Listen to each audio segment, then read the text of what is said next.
Hello, Faggy. Hi, how are you, Bernie? I don't hear her while I live. It's on. Hey, it's on.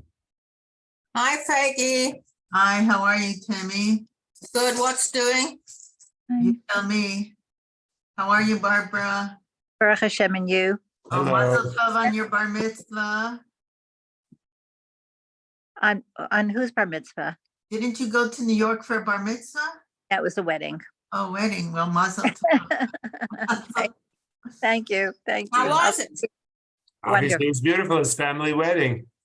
It's wonderful. Wonderful. Baruch Hashem. Nachas. Yeah. Yeah, amen. We should always go for simchas, right? Faggy, what did Carolyn have? Not yet. We're waiting for a phone call. Oh, my goodness. No, she's not due till next week. So This is a daughter. my daughter lives in Stamford, Connecticut. Oh, Yes. too far, right? Is she happy in the community? So happy. So happy. Oh, that's good. Very How- nice. How It's did growing how did she land up there? because they were living in Park Slope in Brooklyn during COVID in a 2-bedroom apartment.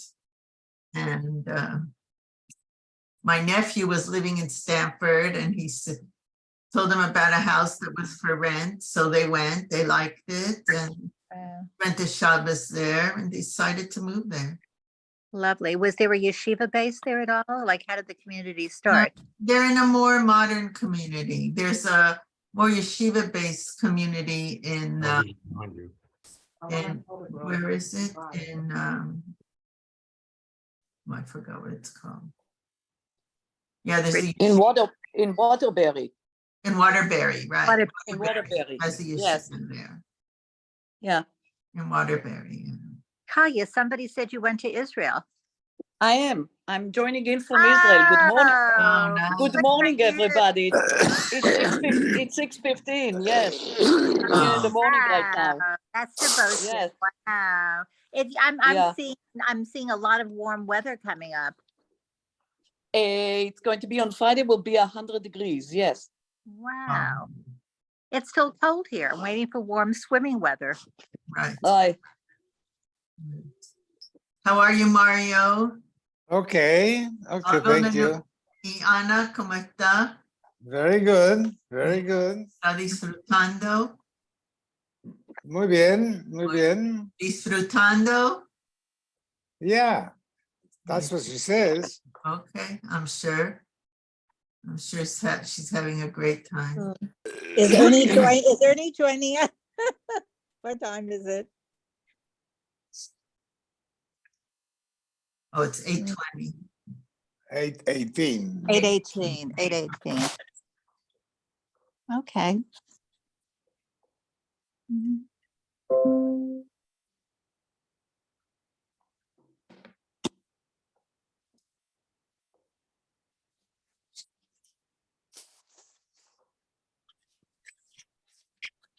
¿Dónde Are you estamos? are you in Yerushalayim?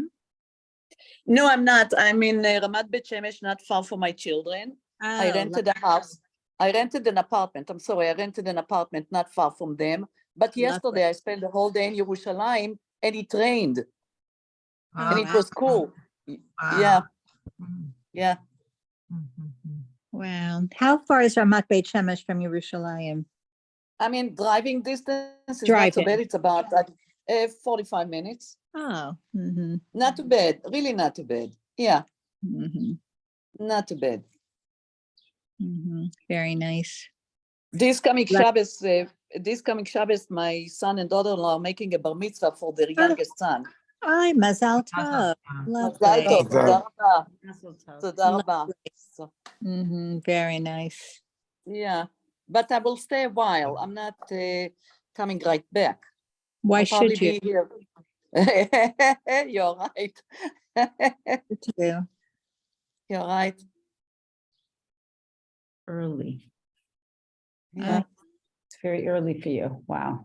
No, it's okay. It's fine. That's You know what? that's I've real al- dedication. That's real Wow. dedication. Yes. Yeah. Very nice. bar mitzvah. or Yeah. mitzvah.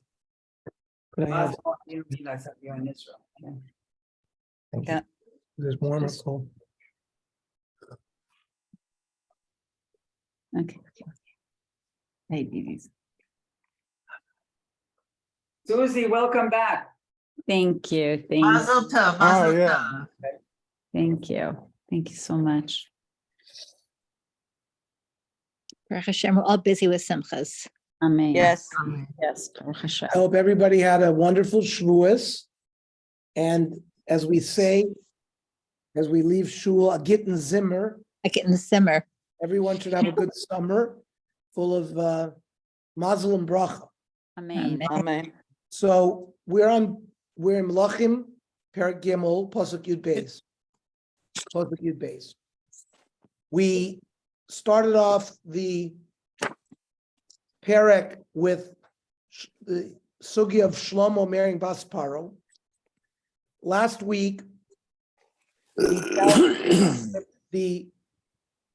HaKadosh Baruch Hu asked Shlomo Melech to ask for something. And Shlomo Melech asks for Chachma. We went through some of the issues around that. And Pasuk Yud Beis says that Hinei asiti kivarecha. It sounds like a past tense statement. Hashem is telling Shlomo, I'm going to do for you what you asked. Some say, even though asiti is lashon avar, there are times where that lashon will refer to the atid, like hasadena tatilach. Even though Ephron hadn't given Abram the field, so some say that he already got the chachma, like Rashi says. Well, in the pasuk that we're going to learn Tesvav, where it says Vayikat Shlomo v'nei chalom, hinei hevin shechalomo emet. He understood immediately that he was given the gift.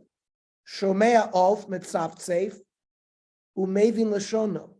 He heard a bird chirp. He understood what the bird was saying. Kelev noveach umevin lashono. The dog barks, and he understood what communication the dog was trying to do. Rav Yaakov Kamenetsky goes into a concept. I mean, we know animals don't have seichel.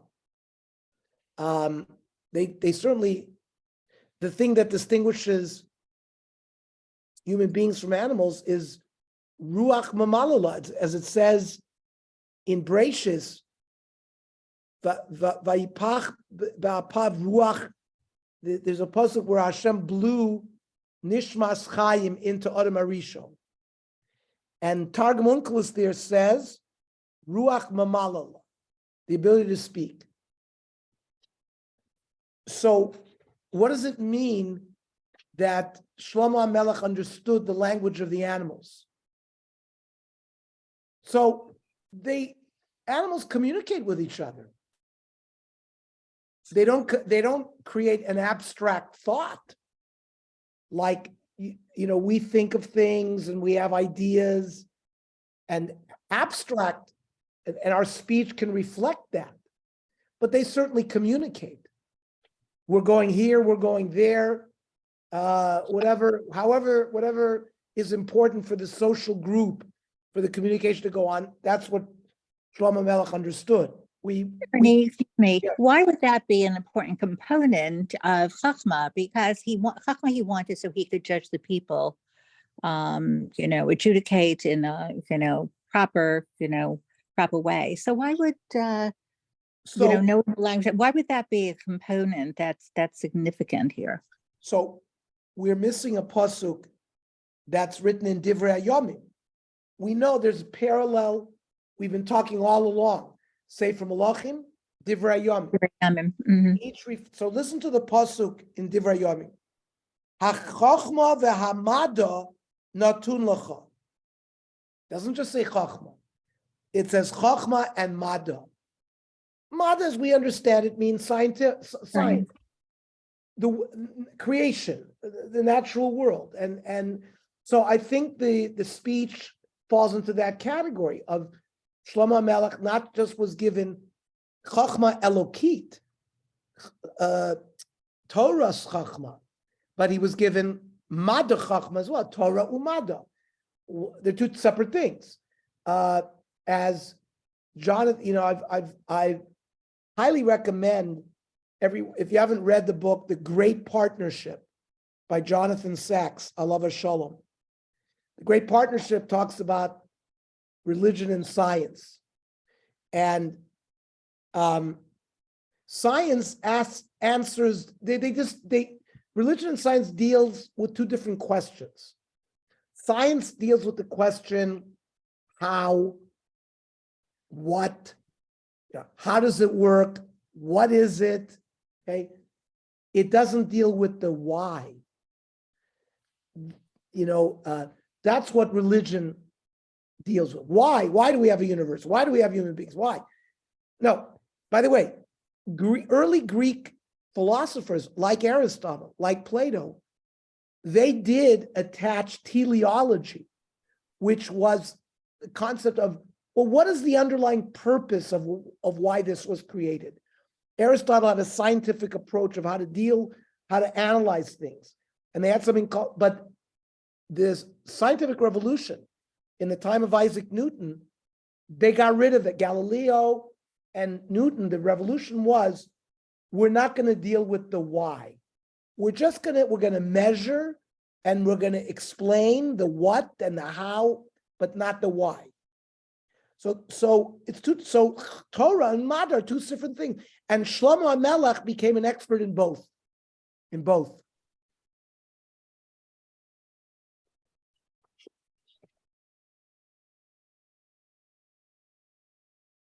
So the Assyrian. Ernie, I read yes. something over Shua similar to that, and I think it's Y.Y. Jacobson who said it. It says the Jewish religion has a humanitarian outlook as opposed to other religions. It's more humanitarian. And I think it points out exactly what you just said. There's no scientific look, it's more of a humanitarian look as to, why. Right. Humanistic. Answers the question, humanism. Humanistic. Correct. Answers the question, why? Science doesn't answer that question. So they deal with two different things. Each is valid in its own right. There's no conflict. That's the theme of the book, The Great Partnership. Everyone's always talking about the conflict between Torah and religion. There's no conflict. They just deal with different questions.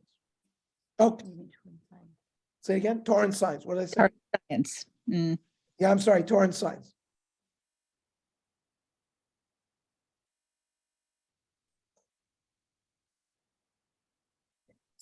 And then the pasuk says, "Hinei natati lecha lev chacham v'navon." I've given you a wise heart. Asher kamocha lo haya lefanecha. No one was like you before. We're going to have to deal with that. V'acharecha lo yakum kamocha. And nobody will follow you like you either in these respects. The Malbim clearly says, Chochma hativit, natural wisdom, hamedinit, political, ve'ha'elokit. Not surprisingly, the Abarbanel says the same thing. The Abarbanel was a very modern thinker, even though he lived in the 1500s. The Malbim lived in the 1800s, where already political philosophy and everything was already very well established. The Abarbanel, to have said things like that was very impressive. Now, what about Moshe Rabbeinu? Asher kamocha lo elfanecha? So yes, afilu Moshe Rabbeinu b'chochmas hateva lo yakamohu, aval b'chochmas ha'elokut haya chacham yoter mimenu. And that when it says that there was no one smarter than him, it means regarding kings. Kings, there won't be any kings before him or after him like him. But regarding chochma elokit, Moshe Rabbeinu was greater. Listen to what the Mora Nevuchim, of course, written by the Rambam, says about this on Moshe Rabbeinu. Av Batorah, he was the leading Torah scholar. Av B'chachma, Av B'Neviim, Uba B'Shlomo, Vayechkami Kol Adam Anu Bat Velomi Moshe. The Mora Nevuchim says clearly, Shlomo Melech was smarter than everybody, but not Moshe.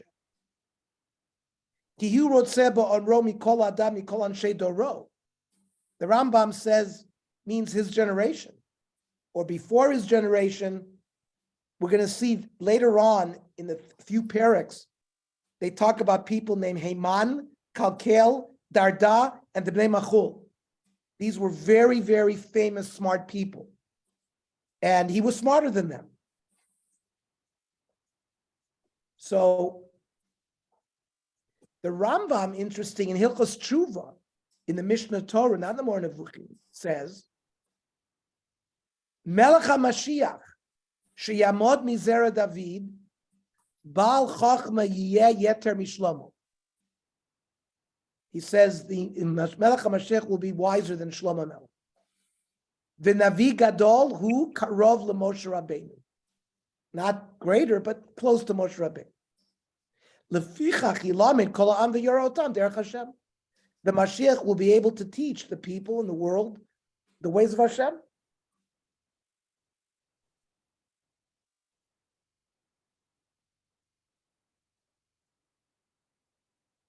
Pasuk Yud Gimel. V'gam asher lo sha'alta natati lach.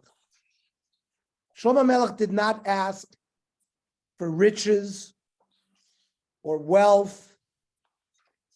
So HaKadosh Baruch Hu says, things you didn't ask for, I'm going to give you. Gam osher gam kavod. Asher lo haya kamocha ish b'mlachim kol yamech. And the wealth and the kavod that you, Shlomo Melech, will have also will not be repeated by other kings. Now, up until now, everything given to Shlomo Melech has not been given with conditions. But comes Pasuk Yudalid, V'im telech bidrachai, if you follow my path, lishmor chukai u'mitzvasai, kasher halach David avicha, ve'ha'arachti et yamecha, I will grant you long life. So this was given with a Tanai. But he didn't have long life, did he? V'chein haya be'emet, d'chol yemei chayav, haya lo osher v'kovod, aval orech yamim lo haya lo. Ki mitnei shelo shamar mitzvot elokav lo chai elanun beishani. Shlomo Melech died when he was 52. 52, 50. Oh. The Rashi and Radak, that's how they explain from the Sifri. By the way, in Dvorim, in Parsha Shoftim, which talks about the kings, it says Leman Yarich Yamim Al Mamlachto. Im Oseu Masha Kosubinyan. Kedayu Sheyarich Yamim Al Mamlachto Hu Vanov. So there also it stated a T'nai that a king would be Marich Yomim if he followed in the path of Hashem. So we have to ask the question, if this T'nai was written in the Torah, why is it repeated here? Every king had this T'nai that if he would watch the Torah, he would be Zoich L'Arichas Yomim. So the Yiyayayam answers, Yesh Loimar, the bracha ksuva b'Torah lav davka shamelach atzmo yarich yom. Ela de imu yishmor haTorah yamshich malchuto b'chayav o b'chayabon. The promise in Sefer Dvorim was that if the king followed in the path of Hashem, it wouldn't be necessarily that he would be marich yomim, but his malchus through his children would last, or that his son would inherit his kingdom, which didn't always happen. Now remember, Hashem had already promised to David HaMelech that his malchus wouldn't leave from Shlomo, even if they sinned. So here HaKadosh Baruch Hu is mamish giving him a personal guarantee of Arichas Yomim if he followed in the ways of Hashem. And that's the pshat in the Medrash Tanchum as well on this issue. Did someone want to say something? So Pasuk Tezva, Vayikat Shlomo b'nei Chalom. When he woke, he recognizes that it's a dream. Although while he was dreaming, it looked like he was awake. That's how the Alshich Mitzudas Dov in the Rashbam, like it says, Vayikatz Paro b'nei Chalom. Paro there also thought everything was happening to him, not in a dream. So what does the pasuk says? Vayavo Yerushalayim. Remember, he was in Givon. Remember, we said last week they came, they brought olos, but now they go back to Yerushalayim. Vayamod lifnei Aron bris Hashem. The Aron is there in Ir David. Vayal olot, vayash shlamim, vayas mishtel l'chol avadav. He offers olot. Remember, olot are korbanos that are completely burned. But here he also offers shlamim. Shlamim is where the people eat part of it. And he made a mishta for his servants.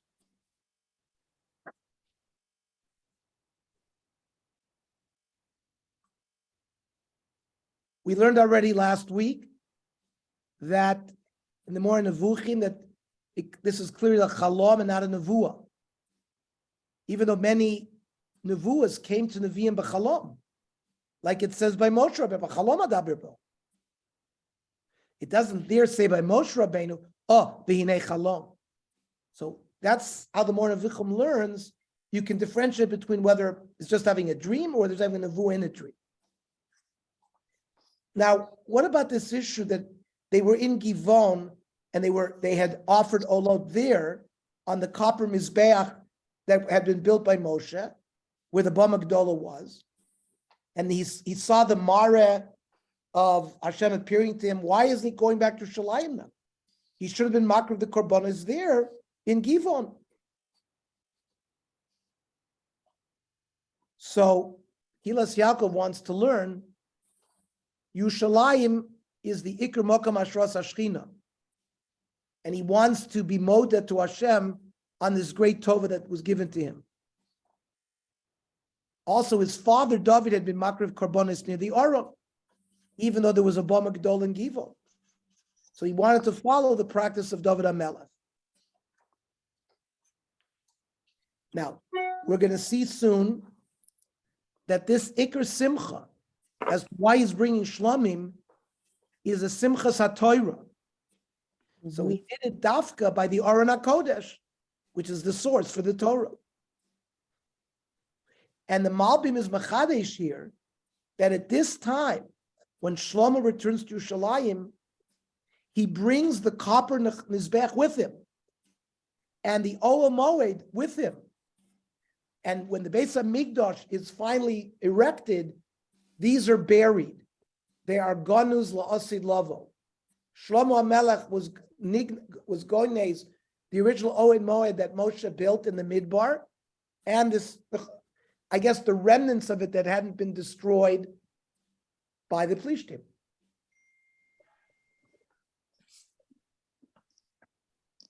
Excuse me. Bernie, it's Yes.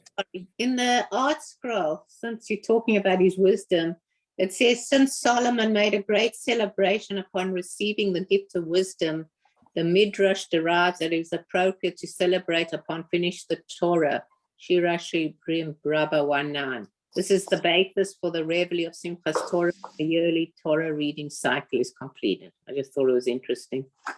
Esti, you took the words right out of my mouth. And it's a very good introduction. The Ramban brings in, so first of all, we have to point out, I mentioned, last in Givon, they only offered olos. Here they're also offering shlamim. So Shalmei Simcha, the Korban Chagiga that we just, like if we would have gone up to make Aliyah Regel for Shavuos, we would have brought with our family a cow or a sheep, could be either, and it would be offered, the blood would be thrown, but the meat would be eaten by the family. That's the Korban Chagiga. Because ein simcha ella bebasar v'yayin, meat and wine. So for example, Korban Pesach, they also brought a Korban Chagiga. They offered a Korban Chagiga, which is shlamim. That was their meat. The Pesach was eaten as a dessert. Like we eat our afikomen after the meal. They ate the meat of the Korban Pesach as a dessert after they had the regular meat. Just want to point out that the shlamim represents simcha. And the Ramban says by Kabbalah Satorah, Kein choiva l'smoach beKabbalah Satorah. Because it says, V'zavachta shlamim, v'achalta sham, v'somachta v'lei Hashem lokecha. So here too, because Shlomo HaMelech was makabel this chokhmah, and this chokhmah Satorah, there was a chiyuv simcha. Esti quoted Shir HaShirim Rabbo, this Vayavo Yerushalayim, Vayas Mishtel L'chol Avdol, Amar Rabbi Lazar, Mikan she'oisim seuda l'gmar shel Torah. That when you make a siyum, when you finish any portion of Torah, you make a simcha, and you eat meat. We have the Hagos Ashri, in the name of the Or Zarua, says, V'oisim simchas Torah, the Sofek Shi on Shmini Atzeres, but it's the 9th day, because it's a Sofek, we call that Simchas Torah. The Chasnei Torah Regin Lasos B'Shishminim Sudas Gemura. We make one person finishes the Torah, he's called Chasan Torah. One person starts, he's called Chasan Breishis. Here is the source for Simchas Torah from this pasuk. And the Shulchan Aruch brings this halacha and brings this as a source. And isn't the ein simcha b'basar v'yayin, isn't that the source for why some people have the minhag on Shavuos to eat milchiks and then an hour later eat a fleischiger meal? Yeah, I would say the yeshivish world will have cheesecake, and then and then for kiddush they'll wash their mouth out, and then they'll wash, and they'll have a regular yontif meal. Minig, for example, in Germany, where my family was from, they ate milchiks.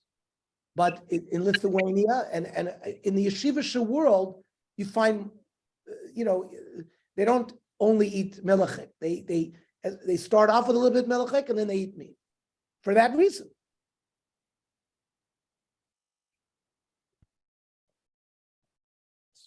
Okay.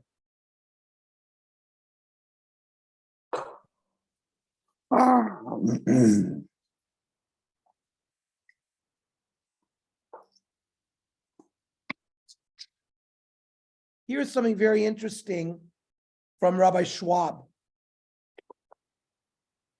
Ein suda siyum masechta al simcha shel halimud shegomer achshav. When you make a simcha after you finish something, it's not because of what you learned. Elahu ala atid. Shilmod oda pa masechta yilamdu biyeter havano v'yeter maila. After you finish something once and you're going to learn it again, the second time you learn it, you're going to learn it a lot better. And that's the simcha. Lamashal, says Rav Schwab. Mi shaloimed masechta brachos pama rishoina. Somebody learns tractate brachos. Da'adaineni odei halachos kriya shma brachos. He doesn't know hilchos kriya shma. He doesn't know the halachos of the brachos. Loy made a masechta bekoishi. It's a difficult masechta. V'havanato bahi mitzumtzemet. He has a very narrow understanding. Aval kishuhulom de pamashenis. Once now he learns it a second time. Az matchil bidiyot uvahavanash shekalat bepamarishona. And he has a havana yisera. Zeh ma she'omrim b'siyum hadron alach v'hadron alach. That's why whenever we finish the Masechta, we say, we will return to you. We will return to you. The ikar simchas hasiyum Humashu muchan l'mod masechta zu, or afil masechta acheret beyeter se'es u'v'yeser oz.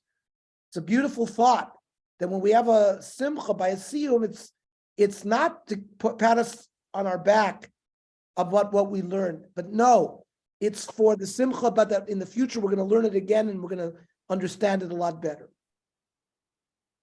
So now Shlomo Yisika Chochma Achik Gdoila Ba'olam Az K'shiyilmad V'yasok B'tor Yasik B'asogis Madrigas Gdoilos Yoiser Mikolodam the Zeg Garim L'Simcha Gdol. Now we understand the great simcha that's going on here with Shlomo HaMelech.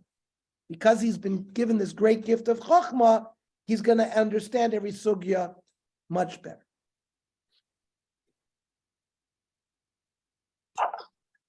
So in the year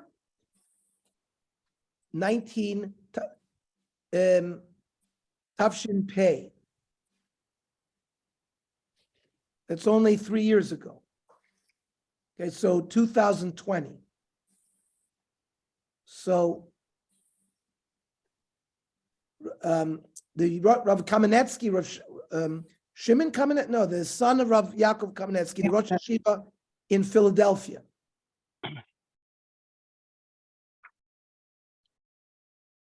Yaakov learned with him in Philly. So Rav Kamenetsky said like this: the Simchas Torah, Koirim Parshas V'zos HaBracha to finish, and then Parshas Breishis to start, and then Maftir. And we say Kaddish, we don't say Kaddish after we finish the Torah. We say the Kaddish after we finish Leining Breishis. Now, why didn't we say a Kaddish after we finish Zos HaBracha, which is the Iker Kriya, which we do every Shabbos? Because we didn't finish the Iker Kriya until we finish Parshas Breishis. The Siyum is not Sholem Ad Shehischel Masha Ba'achra, like we said before. Finishing the Torah is not what we're interested in. Is the fact that we started Breishis. That's the bigger simcha. So I think it's a nice point. Okay, let's finish this parak. The famous story. Pasuk Tezayin. Az tavona shtayim nashim zonot el hamelech. There are two zonot. We'll try to explain what that is. Vatamot elefanav. And these two women came and they stood in front of him. And they come for judgment. So Yonasan ben Uziel says, Shtayim noshim zoynois, partin neshin pundekin, innkeepers, because the word mozon, to give food, right, to be hazan etakol, to provide food, that's from the word zona. Like Rachav Hazona. Remember we learned in Yoshua, not every pshat was that she was a prostitute. Some that she was an innkeeper. Same thing here. So Yonasan ben Uziel says they were innkeepers. The Kach Kosev al Rabag. Rabag says the same thing. He compares them to Rachav Hazona. Efsher shayu mafkiras atzmam. They were clearly balei chutzpah, like prostitutes, because they didn't talk to Shlomo HaMelech in a very respectful way.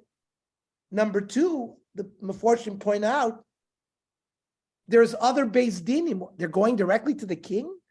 Now, it shows us how open, like it said by David HaMelech too, David oise mishpat utztakel cholamo. Shlomo HaMelech was the same thing.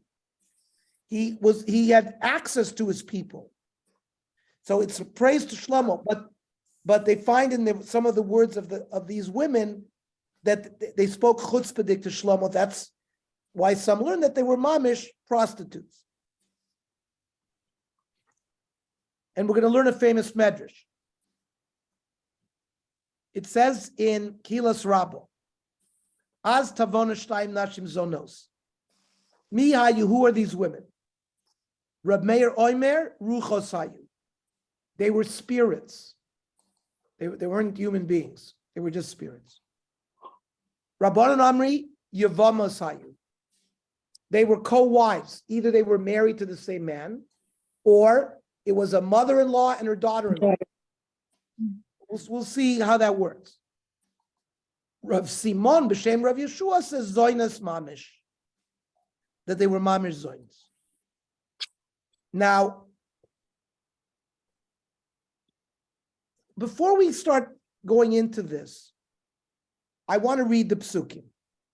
Pasuk Yud Zayin. Vatomer ha'isha ha'achat bi'adoni. The first woman says bi'adoni. Doesn't say Adoni HaMelech. Okay. Ani v'ha'isha azot yoshvot b'vayit echad. I and this woman who's here as well, we live in the same house. V'eleid imo babois, and I gave birth in the house. Vayi bayom hashlishi liliditi. On the third day after I gave birth, vatelid gam ha'isha azot. This second woman also gave birth. V'anachnu yachdav, we are alone. Ein zar itanu babayit. There is no other person. Zulati shtayim anachnu babayit. This is important because there are no Eidim here. We don't have two other Eidim who can give testimony as to what happened. Vayamet ben ha'isha zot laila. So this second woman who gave birth, the first woman recites, her son died that night because Asher Shachvalav, she slept on it. Vatakam b'toch halayla, and she got up in the night. Vatikach et bni metzli, and took my son. Va'amatcha, and my son is alive. Va'amatcha yeshena, and I am sleeping. Vatashkiveu b'cheika, and she is holding the child by her breast. If she was sleeping, how did she know the circumstances of the death of the child? Hang on. Her dead child she gives to me. I wake up in the morning and she has my child. Barbara, that's Yes, but how did, no. That she knows that the baby was given to her, but how did she know the circumstances of the death of the child? That's what she, that's what she's claiming. That's what her claim is. Her claim is. I wake up in the morning to nurse my child, and I see a dead child. And I look at him. I recognize it's not my child. She has seen him for 3 days. It's not like he saw him for 3 days. This is the first woman who had given birth 3 days before, and she doesn't recognize him. And now this second woman, Vatomer Aisha Echeret, lo, not so. She's the one who's holding the live child. Lo ki b'ni achai, mine is the live child, uvnei chames, and your child is the one who died. V'zoso meres lochi. The first woman again says, no, that's not so. B'nei chames, yours is the dead child, uvnei achai. Now you notice, the first woman says ki b'nei chames. By referring to the child as dead first, the Malbim wants to say that Shlomo HaMelech already identified that it was the second woman who was the real mother. We're going to see, Shlomo HaMelech is going to devise a famous test. But Shlomo HaMelech, through his wisdom, may have already understood based on their language who's who. Because you notice the second woman who's holding the child says, Ki b'ni achai, mentions the live child first. But anyways, and this is what they say to the king. Ernie, can I just interrupt a second and just read something from the Me'am Lois, which is a completely different explanation? We haven't explained anything yet. Okay. But just circumstances instead of a zona. You went on to the arguments. The Bnei always, he doesn't quote the source here in the English translation. It just says both women were married there and were pregnant, and both of them had husbands who died before the child was born. Each one wanted a child so that they would be free from having Yibum, being forced to marry the brother of their deceased husband. That's the opinion of the Rabbanon, we said, that say that the Yevamos. It's simpler to understand it if you have a mother-in-law and a daughter-in-law. And let's follow this. Usually a mother-in-law, I'm reading, it's not me saying this. This is the Meforshim saying it. Stam chamoisa soina lekalosa. Mother-in-laws hate their daughter-in-laws. That's how Chachamim understood things.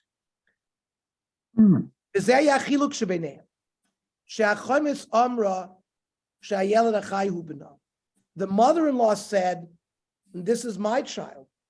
Therefore, remember, the mother-in-law has a son who married the daughter-in-law, and that son had died. And therefore the daughter-in-law is going to need Yibum. Because if it's the mother-in-law's child, it's not the daughter-in-law's child, then the daughter-in-law died without children and would have fallen to Yibum. And she would have to wait until this child that the mother-in-law is claiming is the live child, is the brother of the daughter-in-law's husband. So she would have to wait. And the daughter-in-law wants to say, no, the live child is my child, and I'm potter from Yibum. Yibum only occurs when there's no children. So that's how the Chachamim learn Ruchos versus Yevamos versus Zoynas Mamish. But that's why each one would have a certain motivation to claim why the child was theirs and while he was alive. Now let's continue. Vayomer HaMelech Zot Omeret. One woman says, Ze bnei achai ubnei chameis. This is the live child is mine, and the dead child is yours. The Zos Omeret lo ki bnei chameis ubnei achai. He's repeating the claims of these litigants. From here, the Yerushalmi learns, Shehadayin tzarich lachzor v'lashanos satanos k'dei levarshu mevinim legamri. And this is halacha. In court, the judge has to repeat the claims of the litigant.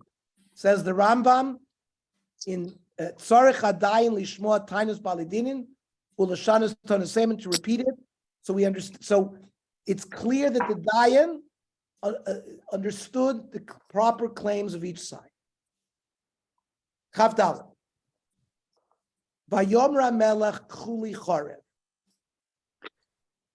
The Melech Shlomo asks for a sword. Vayaviu acher l'fnei HaMelech. And they bring a sword.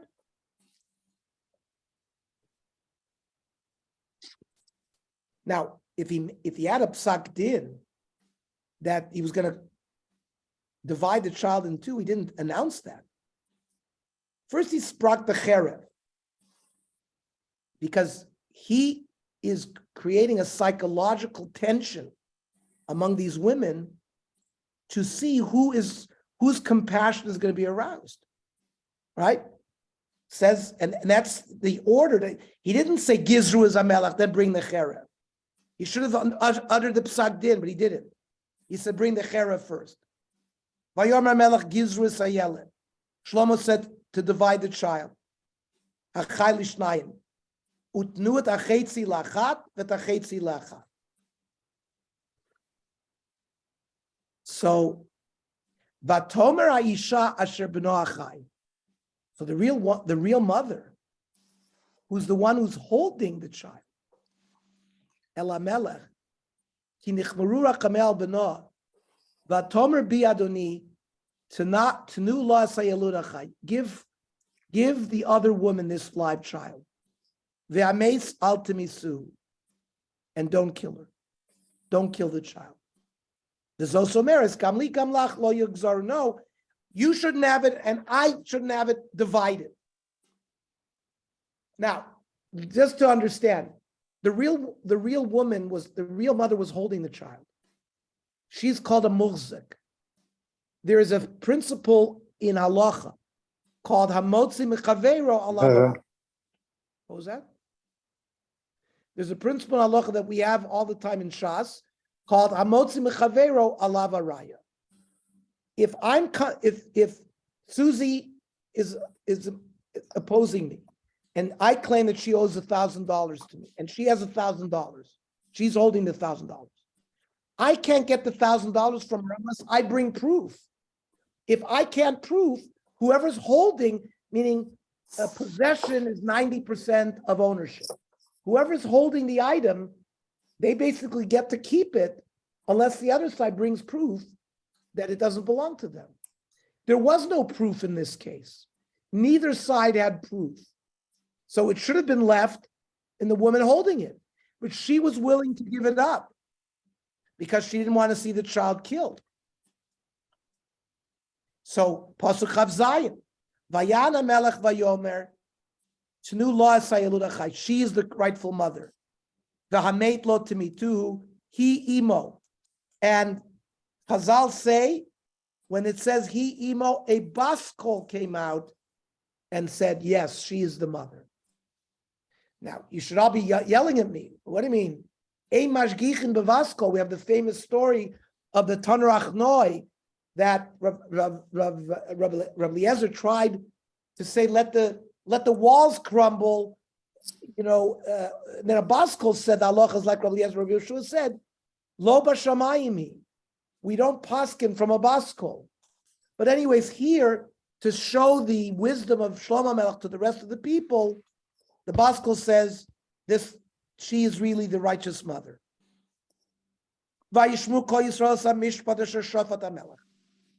And all of Israel heard this judgment. And they feared him now. He has deep wisdom in order to adjudicate the people. I didn't go through tonight the various proofs in the language, but the Malbim brings very clear proof that Shlomo HaMelech could discern who the right mother was just in terms of how they addressed him. Right. I think he also interpreted by their facial expressions. That's what one interpretation has stated. There's facial expressions. Also, Shlomo HaMelech looked at the children, looked at the visage of each woman, and could tell by how the child looked. So but doing this trial where it was a psychological, it's an umdana. You don't have facts here, but it's a clear evidence, and a judge can rely on these kind of tests to paskin in Jewish law. I think it's a very nice conclusion to a wonderful parak that we learned. I think the